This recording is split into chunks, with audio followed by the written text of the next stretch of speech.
Hello everyone, good morning. आप सभी लोगों का बहुत बहुत स्वागत है आज के इस हमारे सेशन में। तो आज के इस सेशन में हम लोग देखेंगे टॉप 15 प्रश्नों को देखेंगे। तो सारे प्रश्न इंपॉर्टेंट रहेंगे। जो लोग भी क्लास में जुड़े हैं तो एक बार क्लास को शेयर कर दीजिए दोस्तों में, ठीक है। और लास्ट तक बने रहिएगा आप लोग। जो लोग भी पहली बार जुड़े हैं तो प्लीज़ चैनल को सब्सक्राइब करेंगे, बेल आइकन को प्रेस करेंगे ताकि वीडियो का नोटिफिकेशन डेली आप सभी लोगों को मिल सके। और ये क्वेश्चन जो है ना, आपके जितने भी आगामी एग्जाम है, जैसे कि यूपी एनएम जो मेन टारगेट है अभी, ठीक है, अभी वैकेंसी आया हुआ है, इसका एग्जाम होने वाला है। बी ठीक है, बीटीएससी एनएम का, ठीक है, ये भी आने, ठीक है, आने वाला वैकेंसी जस्ट।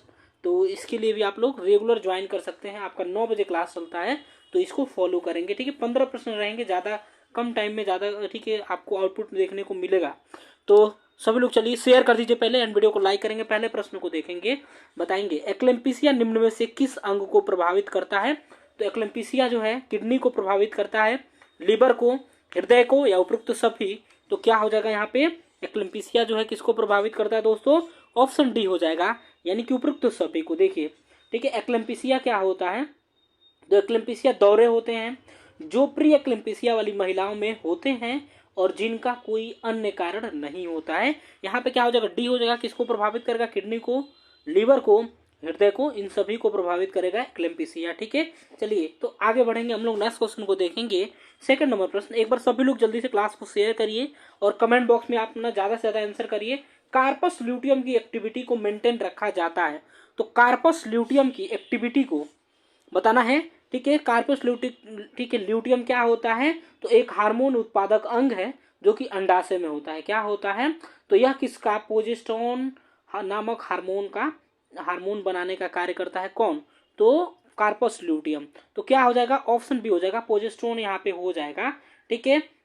क्या हो जाएगा, प्रोजेस्टेरोन होगा। तो प्रोजेस्टेरोन क्या है, एस्ट्रोजन के साथ मिलकर क्या करता है, तो गर्भाशय की परत को मोटा करता है ताकि निषेचित अंडा उसमें प्रत्यारोपित हो सके। क्या हो सके, तो निषेचित अंडा उसमें प्रत्यारोपित हो सके, ठीक है। ये चीजें ध्यान रखना आप लोगों को। यहाँ पे एस्ट्रोजन है, तो एस्ट्रोजन एक महिला हार्मोन होता है जो शरीर के कई तरह के काम में आता है। यह गर्भाशय के विकास और कार्य को नियंत्रित करता है। एस्ट्रोजन की कमी से ज्यादा हो, ठीक है, कमी या ज्यादा होने से कई तरह की समस्याएं आ सकती हैं। तो देखेंगे एस्ट्रोजन और प्रोजेस्टेरोन होते हैं ना, इस स्तनधारी जीवों में प्रजनन को नियंत्रित करने में अहम भूमिका निभाते हैं। एस्ट्रोजन की कमी को पूरा करने के लिए दवाइयाँ भी, मेडिसिन भी लिया जाता है। इसमें देखिए एस्ट्रोजन को कमी को पूरा करने के लिए क्या लेंगे, तो सोया उत्पाद लेंगे, ब्रोकली लेंगे, बैगन, गोभी जैसे प्राकृतिक स्रोत भी लिए जा सकते हैं। यहाँ पे देखिए फोलिकल स्टिमुलेटिंग हार्मोन, ये क्या होता है, तो एक प्रजनन, ठीक है, ये क्या करता है, जो कि प्रजनन में मदद करेगा। यह किसके द्वारा, तो पिट्यूटरी ग्रंथि के द्वारा बनता है, ठीक है। तो ध्यान रखिएगा, महिलाओं में एफएसएच यानी कि फॉलिकल स्टिमुलेटिंग हार्मोन जो है अंडोत्सर्जन में मदद करता है, ठीक है। और पुरुषों में एफएसएच क्या करता है, तो शुक्राणुओं को बढ़ावा देता है। ध्यान रखिएगा। एलएच क्या है, तो ल्यूटिनाइजिंग हार्मोन होता है। एलएच क्या होता है दोस्तों, तो ल्यूटिनाइजिंग हार्मोन क्या होता है, तो एक हार्मोन है, ठीक है। एलएच ल्यूटिनाइजिंग हार्मोन है जो कि महिलाओं और पुरुषों दोनों के यौन अंगों को प्रभावित करता है। ये चीजें ध्यान रखेंगे। यह हार्मोन पिट्यूटरी ग्रंथि से बनता है, ठीक है। कौन सा, तो एलएच जो है, ठीक है, पिट्यूटरी ग्रंथि से बनता है। यह हार्मोन गोनाडोट्रोपिन के नाम से भी जाना जाता है। चलिए आगे बढ़िए, थर्ड नंबर प्रश्न को देखेंगे। लगभग 25% मेटरनल डेथ किस का, ठीक है, किस कारण से होती है। मेटरनल डेथ जो है ना 25% जो है, ठीक है, किस कारण से होगी, संक्रमण से होगी, प्रसूति, रक्तस्राव, असुरक्षित गर्भपात, एक्लेम्पीसिया। तो यहाँ पे क्या हो जाएगा, 25% जो होती है ना, यानी कि ये हो जाएगा रक्तस्राव से, ठीक है। किससे होगा, प्रसूति, रक्तस्राव के कारण। ऑप्शन बी यहाँ पे राइट आंसर होगा, थर्ड का, ठीक है। देखिए, और सेप्सिस से कितना, सेप्सिस से, ठीक है, 15%, ठीक है, सेप्सिस से कितना, 15%, ठीक है। और देखिए गर्भपात से कितना, तो 13%। ध्यान रखिएगा। गर्भावस्था के उच्च रक्तचाप संबंधी विकार से कितना, तो यानी कि एक्लेम्पीसिया से समझिए तो 12% होता है। और बाधित प्रसव से कितना, तो होगा 8%। ध्यान रखेंगे, ठीक है। तो इसका राइट आंसर क्या होगा, मेटरनल डेथ 25%, प्रसूति रक्तस्राव के कारण होता है। तो ध्यान रखिएगा। चलिए आगे बढ़ेंगे, फोर्थ नंबर क्वेश्चन को देखेंगे। इसमें देखिए मातृ मृत्यु दर की गणना की जाती है। यहाँ पे क्या करेंगे हम लोग, ठीक है, शिशु मृत्यु दर कर लेंगे, ठीक है, शिशु मृत्यु दर की गणना। यहाँ पे देखिए मातृ मृत्यु दर की गणना जो है ना 1 लाख, ठीक है, 1 लाख पे किया जाता है, ठीक है, 1 लाख पे किया जाता है। लेकिन यहाँ पे शिशु मृत्यु दर की बात किया जा रहा है, क्योंकि 1 लाख की कोई भी आंसर इसमें नहीं दिया है। तो देखिए शिशु कर लेंगे, शिशु मृत्यु दर कर लेंगे।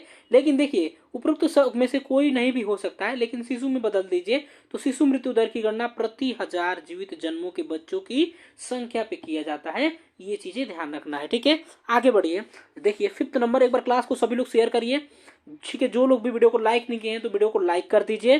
प्री एक्लिम्पीसिया के इफेक्ट में शामिल है। तो प्री एक्लिम्पीसिया के इफेक्ट में क्या क्या शामिल है, ठीक है, सभी लोगों को बताना है। यानी कि बाष्प स्पॉज्म या प्रमस्तिष्क रक्तस्राव, GFR, ठीक है, GFR क्या होता है, ठीक है, यानी कि ठीक है ग्लोमेरुलर फिल्ट्रेशन रेट होता है GFR, या उपरोक्त सभी। तो यहाँ पे क्या हो जाएगा दोस्तों, ठीक है, उपरोक्त सभी होगा। यानी कि देखिए उपरोक्त सभी होगा। प्री एक्लिम्पीसिया, देखिए प्री एक्लिम्पीसिया गर्भावस्था की एक जटिलता है। यह रक्तचाप बढ़ाने और मूत्र में प्रोटीन का स्तर बढ़ाने का ठीक है कारण बनता है। प्री एक्लिम्पीसिया से कई तरह की समस्याएं हो सकती है, जैसे क्या हो सकता है, ठीक है, समय से पहले जन्म, गर्भावस्था में हानि, रक्त संचार संबंधी समस्याएं, दौरे, मृत्यु भी हो सकती है, रक्त के थक्के में जमना, ठीक है। तो आगे बढ़ी, ये सब चीजें प्री एक्लिम्पीसिया के लक्षण थे। अब हम लोग समझेंगे, ठीक है, सभी हो जाएगा ना, तो हम लोग समझेंगे, ठीक है, वासोस्पाज्म, ठीक है। तो इसका उपचार, ठीक है, ठीक है, IUC हस्तक्षेप या इंट्राधमनी, ठीक है, वासी डिलेटर और बैलून एंजियोस्पर्मी के, ठीक है, एंडोवेस्कुलर प्रशासन और दोनों माध्यम से किया जा सकता है। किसके किसके द्वारा, तो इंट्राधमनी, वासोडिलेटर और बैलून एंजियोप्लास्टी के ठीक है वेस्टिकुलर वेंडोवेस्कुलर प्रशासन के माध्यम से किया जा सकता है, ठीक है। तो ये ध्यान रखिएगा। प्रमस्तिष्क रक्तस्राव क्या होता है, तो मस्तिष्क में होने वाला रक्तस्राव होता है। मस्तिष्क में ठीक है रक्त वाहिकाओं में कमजोरी हो जाती है, इसके कारण रक्त वाहिकाएं का फटना, मस्तिष्क के चारों ओर के स्थान में रक्तस्राव होना, ये सब चीजें। इसमें क्या होता है, तो तेज सिर दर्द होगा, ठीक है, गर्दन में दर्द और अकड़न होगा। चलिए देखेंगे प्रमस्तिष्क रक्तस्राव को हम समझ रहे थे, तो GFR को देखेंगे। क्या होता है GFR, ठीक है, तो ग्लोमेरुलर फिल्ट्रेशन रेट होता है।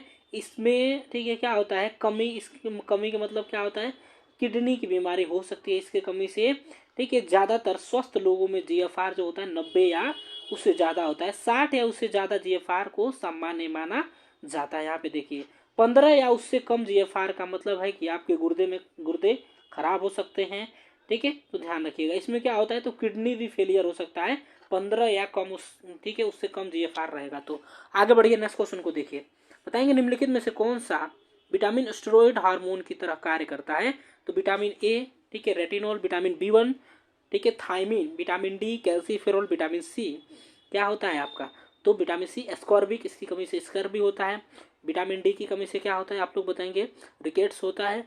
एंड विटामिन B1 के थायमिन की कमी से बेरी होगा। विटामिन A की कमी से रात्रि अंधता होगा, ठीक है। यहाँ पे सभी लोग बताइए जल्दी से, ठीक है, क्या हो जाएगा, तो ऑप्शन C हो जाएगा। यानी कि विटामिन D क्या होता है, तो स्टेरॉयड हार्मोन होता है। देखिए हृदय की प्रणाली में विटामिन D की जटिल भूमिका होती है, ये चीजें ध्यान रखना है। विटामिन D जो होता है ना, क्या होता है, तो स्टेरॉयड हार्मोन के नाम से जाना जाता है। चलिए आगे बढ़िए, नेक्स्ट क्वेश्चन को देखिए। 7 नंबर बताएंगे निम्नलिखित में से कौन सा विटामिन, प्रो विटामिन ए, कौन सा, तो प्रो विटामिन ए है। प्रो विटामिन ए कौन सा है, रेटिनॉल है, कैरोटीन है, ठीक है, रेटाइनल है या रेटिनोइक एसिड। तो सभी लोग यहाँ पे बताएंगे pro vitamin A. Pro vitamin A एवं कैरोटीनाइड इसे कहा जाता है। तो क्या हो जाएगा, सभी लोग बताएंगे 7 का सभी लोग बताइए क्या हो जाएगा, तो ऑप्शन क्या हो जाएगा, बी हो जाएगा राइट आंसर। क्या होगा, तो कैरोटीन को क्या कहते हैं, प्रो विटामिन ए, ठीक है। पौधों के द्रव्य, ठीक है, रंग द्रव्य में जिसमें बीटा कैरोटीन, अल्फा कैरोटीन और बीटा कैप्टो कैसेथिन शामिल होते हैं, ये चीजें ध्यान रखना आप लोगों को। तो क्या हो जाएगा यहाँ पे, कैरोटीन क्या होता है, तो कई असंतृप्त हाइड्रोकार्बन है जिसका संश्लेषण पौधों के द्वारा किया जा सकता है, किंतु इन्हें जानवर नहीं बना सकते हैं, ठीक है। जानवरों के द्वारा नहीं बनाता है, पौधों बनाते हैं कैरोटीनाइड, ठीक है, ठीक है। आगे बढ़िए, तो रेटिनॉल आप लोगों को पता है विटामिन क्या होता है, ए होता है, विटामिन ए होता है ना रेटिनॉल। रेटिनोइक एसिड क्या है, तो विटामिन ए का व्युत्पन्न है। यह त्वचा, बाल और नाखूनों के, ठीक है, केराटिनोसाइटों में पाए जाने वाले प्रोटीन के विभाजन को बढ़ाता है। इसका इस्तेमाल त्वचा रोगों के इलाज में किया जाता है। यह त्वचा कैंसर को रोकने में भी मदद करेगा। ठीक है, ठीक है, तो त्वचा रोगों को भी रोकने में काम करेगा। ठीक है, कौन सा, तो ठीक है रेटिनोइड एसिड। चलिए आगे बढ़िए। क्लास को जो लोग भी शेयर नहीं किए दोस्तों, आप लोग एक बार शेयर करिए प्लीज। सभी लोगों से रिक्वेस्ट है, ज़्यादा से ज़्यादा शेयर करेंगे आप लोग, एंड वीडियो को लाइक कर दीजिए पहले आप लोग। ठीक है, इतना मेहनत से क्लास चल रहा है तो आप लोग वीडियो को लाइक करिए और बताइए यहाँ पे क्या हो जाएगा। एक वयस्क के लिए फोलिक एसिड, फोलिक एसिड क्या होता है, तो विटामिन B9 होता है ना। फोलिक एसिड की प्रतिदिन आवश्यकता कितनी होती है, विटामिन B9 की पूछी जा रही है। फोलिक एसिड के कमी से क्या होता है, आप लोग कमेंट बॉक्स में बताएंगे फोलिक एसिड की कमी से क्या होता है। ठीक है, तो देखिए वयस्कों में,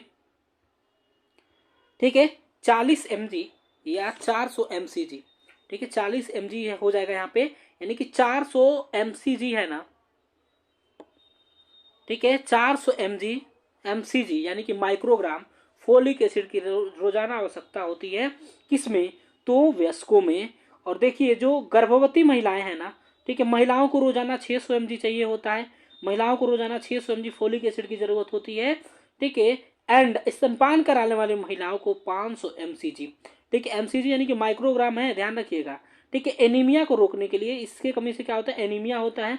तो एनीमिया को रोकने के लिए वयस्कों और 12 साल से, ठीक है 12 साल या उससे ज़्यादा उम्र के बच्चों में, ठीक है, हर 1 से 7 दिन में 5 मिलीग्राम फोलिक एसिड लेनी चाहिए। ठीक है, तो ये चीज़ें ध्यान रखना है। आगे बढ़िए, 9th नंबर का बताएंगे। एक वयस्क के लिए विटामिन सी की प्रतिदिन आवश्यकता होती है। तो प्रतिदिन की आवश्यकता कितनी होगी एक वयस्क के लिए विटामिन सी, यानी कि एस्कॉर्बिक एसिड के बारे में पूछा जा रहा है। तो आप लोग बताएंगे विटामिन सी की प्रतिदिन आवश्यकता कितनी होगी, सभी लोग जल्दी से एक बार बताइए। क्या हो जाएगा यहाँ पे, ऑप्शन हो जाएगा डी, यानी कि 200 mcg, 200 माइक्रोग्राम हो जाएगा एक वयस्क के लिए विटामिन सी की। ठीक है, एक बार सभी लोग क्लास को शेयर करेंगे। क्लास यदि आपको अच्छा लगा हो तो वीडियो को लाइक कर दीजिए सभी लोग, और ज़्यादा से ज़्यादा दोस्तों को जोड़ेंगे आप लोग। कमेंट बॉक्स में देखिए, जो लोग भी बाद में जुड़ते हैं ना क्लास में, या बाद में क्लास खत्म होने के बाद देखते हैं, ऑफलाइन देखते हैं, तो वीडियो को पॉज करेंगे, कमेंट बॉक्स में अपना आंसर करेंगे। सभी लोगों का कमेंट में जरूर जाके देखता हूँ। ठीक है, प्रतिक्रिया देखता हूँ कि कैसे आप लोग की प्रतिक्रिया है, तो आप लोग जरूर अपना, ठीक है, वेस्ट देके जाइए। कमेंट बॉक्स में जितना भी आता है ना उतना आप लोग लिखा करिए। चलिए, तो 9th का क्या हो जाएगा, ऑप्शन डी हो जाएगा। आगे बढ़िए, 10th नंबर को देखेंगे। 10th का बताएंगे। एक सामान्य वयस्क के लिए विटामिन B12 यानी कि साइनोकोबालामिन, साइनोकोबालामिन क्या होता है, विटामिन, ठीक है, इसमें कोबाल्ट की मात्रा होती है। तो बताइए सभी लोग, विटामिन B12 की कमी से कौन सा रोग होता है, तो आप लोगों के लिए क्वेश्चन ऑफ द डे है, तो बताइए। ठीक है, क्या हो जाएगा यहाँ पे, ऑप्शन हो जाएगा बी, ऑप्शन हो जाएगा बी, यानी कि 1.0 mcg हो जाएगा विटामिन B12 की प्रतिदिन आवश्यकता। ठीक है, ठीक है 1.0 mcg विटामिन B12 की प्रतिदिन आवश्यकता होती है। आगे बढ़िए, बताएंगे एक नए जन्मे बच्चे में प्रति मिनट औसत सामान्य श्वसन दर क्या है। तो एक नए जन्मे बच्चे में प्रति मिनट औसत सामान्य श्वसन दर क्या है, तो बताइए सभी लोग। क्या हो जाएगा, 40 प्रति मिनट होगा, 30 प्रति मिनट होगा, तो क्या होगा 20 प्रति मिनट, 18 प्रति मिनट। तो क्या हो जाएगा यहाँ पे, ऑप्शन एक हो जाएगा ना, यानी कि 40 प्रति मिनट होता है। सभी को पता होगा एक नए जन्मे बच्चे जो होते हैं ना, उनमें 40, कई जगह आप लोग देखेंगे 40 से 60, ठीक है 40 से 60 बार देखेंगे आप लोग। ठीक है, तो ऑप्शन में आपका 40 है तो 40 लगाएंगे। ठीक है, जब बच्चा सोता है तो यह दर कितना हो जाता है, तो 20 से 40 हो जाता है। ठीक है, 20 से 40 कब होता है, तो जब बच्चा सोता है। ठीक है, जब बच्चा सोता है तो 20 से 40 हो जाता है, ध्यान रखिएगा। ठीक है, प्रति मिनट धीमी हो सकती है, होने की संभावना रहती है, श्वसन दर के बदलाव के कारण होते हैं। ठीक है, ठीक है, इससे क्या क्या होते हैं, हाइपोक्सिया होगा, ठीक है, नींद बनाम जागृति अवस्था या बुखार हो सकता है। तो नवजात शिशु में सांस लेने की समस्या देखभाल करने वालों के लिए भयावह हो सकती है, यहाँ पे देख लेंगे। चलिए आगे बढ़िए, नेक्स्ट क्वेश्चन को देखिए। 12th नंबर बताएंगे। आम तौर पे शिशु किस उम्र तक उनके जन्म के समय के वजन के दोगुना, आसान क्वेश्चन है, सभी लोग बताएंगे। ठीक है, जन्म के कितने दिनों पे दोगुना हो जाता है, ठीक है, तो बताइए कितने दिनों पे हो जाएगा। यहाँ पे क्या हो जाएगा, जन्म के कितने दिनों पे दोगुना हो जाएगा, सभी लोग बताइए। तो क्या हो जाएगा यहाँ पे, ठीक है, तो ऑप्शन हो जाएगा बी, यानी कि 5 महीने में, ठीक है, 5 महीने में 2 गुना हो जाएगा, 1 साल में 3 गुना हो जाएगा और 2 साल में 4 गुना हो जाएगा, ठीक है। तो ध्यान रखना है 1 साल में, ठीक है, कितना होगा, 3 गुना हो जाएगा, ठीक है, 5 महीने में 2 गुना हो जाएगा एंड आपका 3 गुना हो जाएगा, 1 साल में, 2 साल में 4 गुना हो जाएगा। ये सभी आपको देखना है, ठीक है, यानी कि 4 से 6 महीने के अंदर माना जाएगा। तो यहाँ पे क्या लगाएंगे आप लोग, 5 महीने औसतन लगाएंगे, ठीक है, औसतन 2 गुना हो सकता है। वहीं जन्म के 1 साल में वजन उसका 3 गुना हो जाएगा, जन्म के 1 साल में 3 गुना हो जाएगा। जन्म के कुछ हफ्तों में शिशु की वजन कम हो सकता है, लेकिन आमतौर पे 2 हफ्तों के अंदर, ठीक है, वजन फिर से, ठीक है, क्या हो जाता है, फिर से हासिल कर लेता है, यानी कि बढ़ जाता है। चलिए आगे बढ़िए, नेक्स्ट क्वेश्चन को देखेंगे। बताइए सभी लोग क्या हो जाएगा, 13 का बताएंगे। हड्डी के द्वारा उम्र का निर्धारण करने के लिए, हड्डी के द्वारा, ठीक है, बताइए सभी लोग क्या हो जाएगा यहाँ पे, तो बताइए क्या हो जाएगा, तो क्या हो जाएगा यहाँ पे 13 का क्या हो जाएगा, तो क्या हो जाएगा, ऑप्शन सी होगा यहाँ पे, हाथ और कलाई हो जाएगा, हाथ और कलाई। यानी कि देखिए हड्डी के उम्र का पता लगाने के लिए क्या हो जाएगा, हड्डी के द्वारा है जो उम्र का पता लगाने के लिए 11 से 12 साल के बच्चे को हाथ और कलाई का एक्सरे कराया जाता है। क्या कराया जाता है, तो हाथ और कलाई का एक्सरे कराया जाता है। ये चीज़ें ध्यान रखना आप लोगों को, ठीक है, हाथ और कलाई का एक्सरे किया जाता है। चलिए आगे बढ़िए, नेक्स्ट क्वेश्चन को देखेंगे। 14 नंबर बताएंगे, बीसीजी का टीका दिया जाता है। बीसीजी का टीका मौखिक रूप से दिया जाएगा, मांसपेशी में, नसों में, त्वचा के अंदर, ठीक है। किस रूप से बीसीजी का टीका दिया जाता है, आप लोग बताइए फटाफट से, क्या हो जाएगा यहाँ पे आप लोगों का राइट आंसर बताइए। बीसीजी का टीका कैसे दिया जाता है, तो टीबी के लिए दिया जाता है ना, टीबी के लिए। बीसीजी का फुल फॉर्म सभी लोग कमेंट बॉक्स में बताएंगे। तपेदिक यानी कि टीबी से बचने के, ठीक है, लिए लगाया जाता है ये बीसीजी का टीका। तो किस रूप से दिया जाता है, ऑप्शन डी हो जाएगा, यानी कि त्वचा के अंदर दिया जाता है, ठीक है। चलिए आगे बढ़िए, नेक्स्ट क्वेश्चन को देखेंगे एंड आज का लास्ट क्वेश्चन क्या होगा, ठीक है, साइनोटिक जन्मजात हृदय रोग। साइनोटिक बताइए यहाँ पे क्या हो जाएगा, साइनोटिक जन्मजात हृदय रोग रोग है तो कौन सा है, वेंट्रिकुलर सेप्टम डिफेक्ट है, एंट्रियल सेप्टम डिफेक्ट है, पेटेंट डक्टस आर्टेरियोसस है, या टेट्रोलॉजी ऑफ फेटल। तो क्या हो जाएगा यहाँ पे, साइनोटिक जन्मजात हृदय रोग क्या होता है, तो एक हृदय विकार है जिसमें शरीर के बाकी हिस्सों में ऑक्सीजन की मात्रा कम हो जाती है, शरीर के बाकी हिस्सों में ऑक्सीजन की मात्रा कम हो जाती है।